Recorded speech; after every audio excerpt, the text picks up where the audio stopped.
ఈసారి పిచ్చి పిచ్చి మాటలు మాట్లాడితే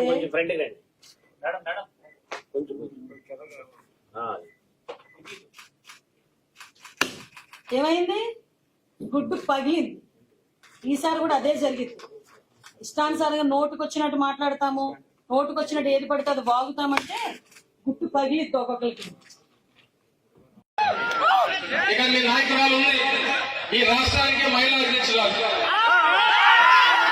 చాలా చెప్తారు. నిన్నగాక మొన్న ఆ పప్పు కొని తీసుకొని వచ్చారు.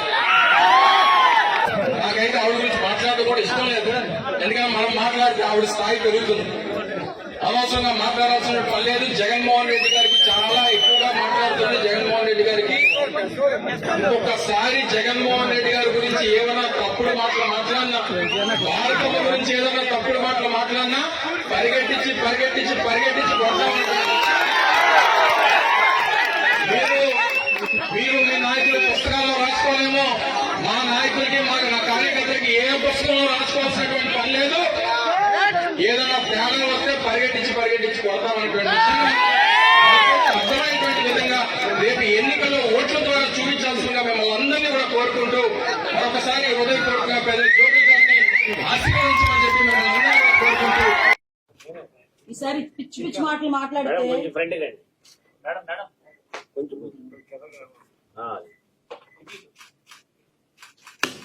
ఏమైంది? గుడ్డు పగిలింది. ఈసారి కూడా అదే జరిగింది.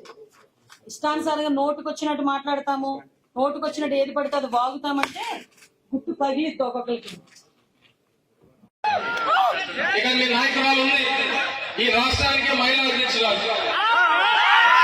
చాలా చెప్తారు.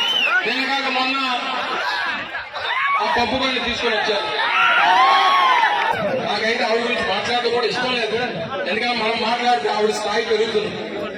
అనవసరంగా మాట్లాడాల్సిన పని లేదు. జగన్మోహన్ రెడ్డి గారికి చాలా ఎక్కువగా మాట్లాడుతుంది. జగన్మోహన్ రెడ్డి గారికి ఒక్కసారి జగన్మోహన్ రెడ్డి గారి గురించి ఏమైనా తప్పుడు మాటలు మాట్లాడినా, భారతమ్మ గురించి ఏదైనా తప్పుడు మాటలు మాట్లాడినా పరిగెట్టించి పరిగెట్టించి పరిగెట్టించి కొడతామంటారు.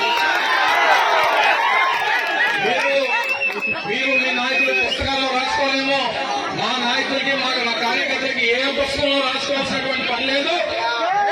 ఏదైనా తేడా వస్తే పరిగెట్టించి పరిగెట్టించి కొడతామనేటువంటి అర్థమైనటువంటి విధంగా రేపు ఎన్నికల్లో ఓట్ల ద్వారా చూపించాల్సిందిగా మిమ్మల్ని అందరినీ కూడా కోరుకుంటూ మరొకసారి హృదయపూర్వకంగా పెద్ద జ్యోతి గారిని ఆశీర్వదించమని